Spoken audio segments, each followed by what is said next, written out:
Au Mali, finalement, les partis politiques peuvent s'activer. Ils étaient suspendus depuis le 10 avril par un décret. Les partis politiques et autres associations à caractère politique sont à nouveau autorisés à reprendre leurs activités au Mali. C'est-à-dire peuvent faire leurs réunions, peuvent procéder, continuer à acter après un long moment d'interruption. Bravo. Bravo.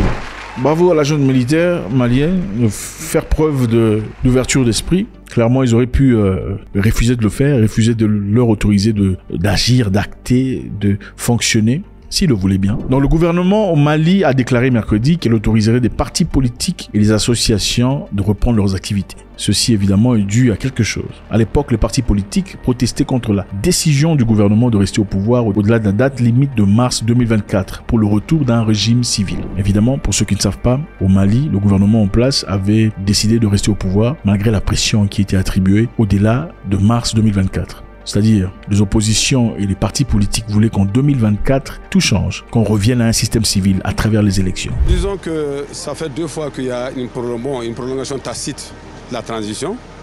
Et nous ne sommes pas contre la prolongation, mais il faudrait que ça se fasse dans les règles de l'art.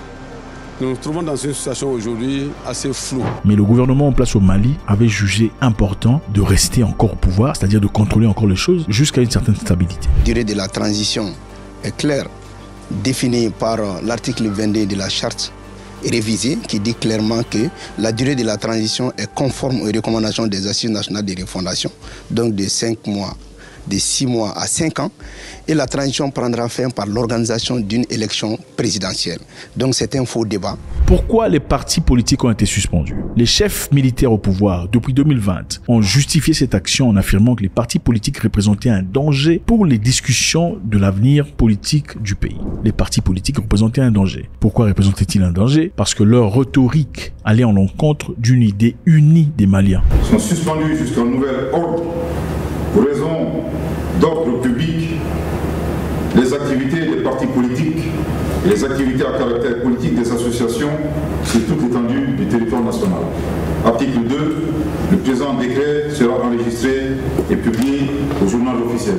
Évidemment, le Mali vient d'une situation complètement complexe. Après avoir demandé à l'organisation militaire MUNISMA de quitter le pays pour que eux-mêmes combattent le terrorisme, ils ont été sujets à beaucoup de pression venant d'ailleurs. La pression était simple. Il fallait discréditer les hommes au pouvoir, il fallait remettre en question leurs compétences et il fallait surtout remettre en question leurs intentions à travers les partis politiques. Et les chefs militaires en place pensent que les partis politiques étaient en train de propager des rhétoriques séparatistes, des idées tribalistes. Bon, vous savez, on parle de diviser pour mieux régner. Pour régner sur le pays africain depuis la nuit de temps, la première chose qu'on effectue, c'est diviser. Comme on a fait au Rwanda, on a dit aux Tutsis qu'ils étaient supérieurs aux Hutus. Ensuite, quand ils ont eu des difficultés à travailler avec des Tutsis, ils sont partis chez les Hutus. Ils ont dit, vous êtes supérieurs aux Tutsis. Et c'est ce qui a créé des problèmes. Mais pourtant, ils vivaient tous ensemble dans un système Tutsi et Hutu. Tutsi n'était pas une tribu.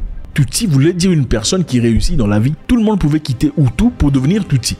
Ça n'avait jamais été cette tribu Tutsi, cette tribu Hutu. C'était tout le monde pouvait, même ceux qu'on appelle Hutu aujourd'hui, pouvaient graduer à travers son travail pour devenir un Tutsi. C'est-à-dire l'aristocratie du pays. Bref, diviser pour régner. L'objectif est simple. Quand vous divisez les gens, ils deviennent ennemis les plus pires, s'entretuent entre eux et vous vous présentez en sauveur. Je lisais un livre où on explique qu'en Afrique centrale, par exemple, comment est-ce que les Blancs parvenaient à contrôler les Noirs. On partira dans une tribu. Par exemple, une tribu des Barega. Le Blanc dira aux tribus Rega, vous êtes des gens très intelligents, vous êtes des gens bien instruits. Il faut faire attention aux Bashi parce qu'ils sont malicieux. Et en plus, ils ne sont pas aussi intelligents que vous. Donc, si le Machi est en train de faire des choses, il faut venir me dire. Ensuite, il va se tourner vers le Mouchi et dire, monsieur le Mouchi, vous êtes très intelligent, on vous aime beaucoup. Les autres là, ils sont trop orgueilleux. Voilà pourquoi je vous fais confiance et vous donne le pouvoir de regarder les Barega. Si le Mourega fait quelque chose d'inapproprié, venez m'informer. En fin de compte, qu'est-ce qui se passait? Quand le Mourega faisait quelque chose de négatif, le Mouchi partait l'accuser. Et quand le Mouchi faisait quelque chose de négatif, le Mourega partait l'accuser. Et en fin de compte, qui était le gagnant?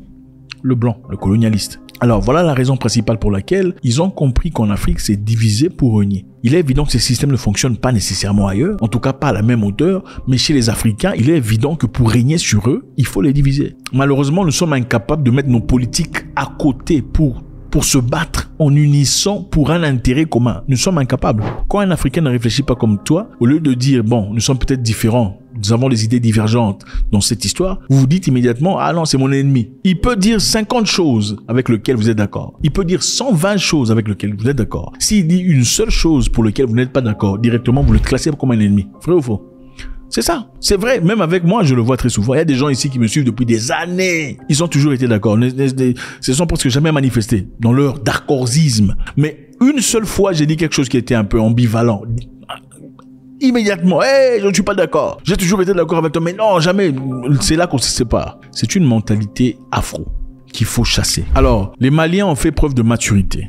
Les gens ont fait beaucoup de bruit disant pourquoi on a tué les partis politiques. Là maintenant, on leur autorise d'opérer et de fonctionner, ainsi que des organisations différentes. Est-ce le Mali le premier pays à faire ce genre d'histoire? Absolument pas. Je vous rappelle ici qu'en Ukraine, quand les Russes sont partis en Ukraine pour faire leur guerre ou peu importe comment ils appellent ça, en Ukraine, il y avait plusieurs partis politiques, mais ces plusieurs partis politiques n'étaient pas nécessairement de même opinion. Il y avait des partis politiques qui étaient pro-Ukraine et des partis politiques en Ukraine qui étaient pro-russes. Qu'en est-il arrivé de ces partis pro-russes? Le président ukrainien Volodymyr Zelensky a ordonné la suspension de 11 partis politiques ayant des liens avec la Russie. Le président Zelensky a tué tous ces partis politiques. Ils ont fermé.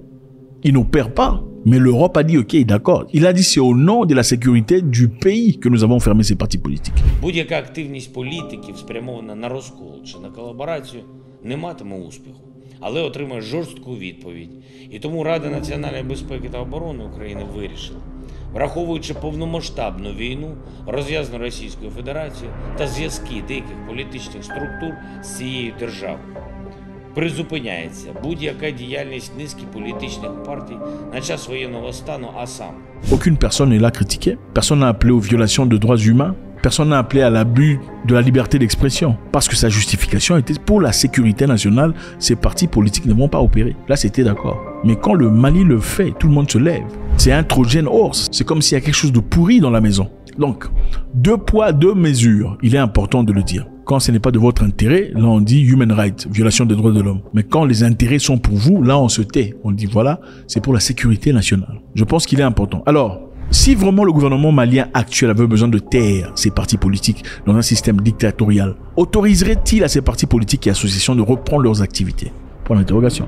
Parce qu'évidemment, ils ont la force, ils ont le pouvoir. Pourquoi autoriserait-il ces partis politiques d'opérer s'ils peuvent le taire pour toujours? Ou si leur objectif est vraiment d'être président à vie ou de contrôler le pouvoir à vie?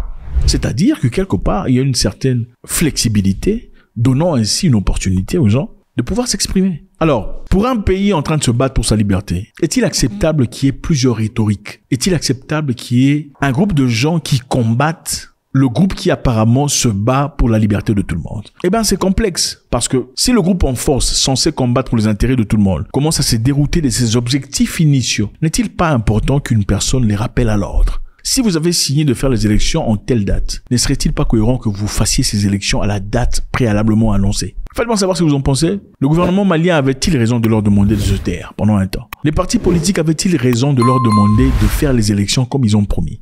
God bless.